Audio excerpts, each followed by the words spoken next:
Okay, so all of you know about the historical Senate race between Brown and Coakley in Massachusetts. I usually hate to endorse any sort of political candidate and get involved with any of that because that's not what I do here on this channel. But I will say that I've noticed Coakley has been invoking the name of Ted Kennedy so much for political gain as of late that I just felt the need to address what...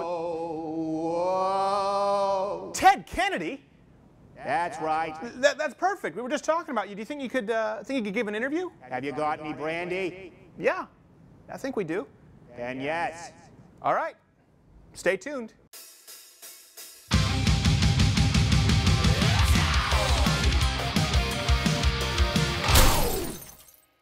Firstly, Ted, thanks for sitting down with me today. Of course, no problem. Now, before we go any further, Mary Jo Kopechne. I have to ask, what happened there?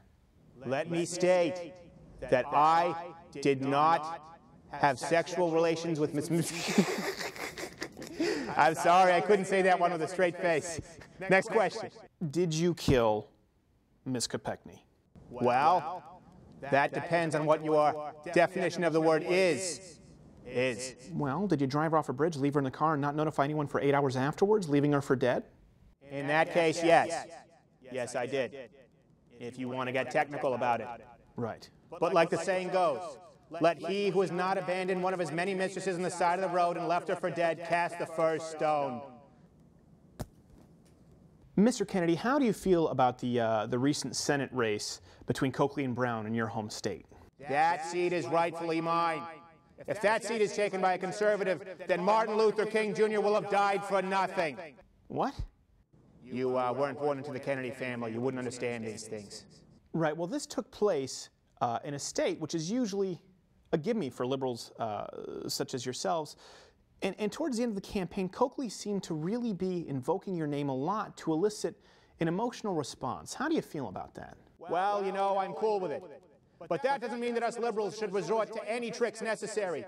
Underhanded tactics like implying that Scott Brown is a known sex offender should not be used. Doing something like insinuating that Scott Brown has been caught molesting a lady and her children outside of a Dickey's barbecue would be wrong. And I'm not saying that people go research that at scottbrownismolester.com. Last question. What's it like in heaven?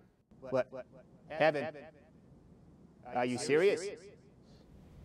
Oh, right. Right. Do you want me to fill that up for you? Yeah, if you could, fill her up. You know, I have a lot of friends from Boston, and none of them talk like that. I don't know what you're talking about.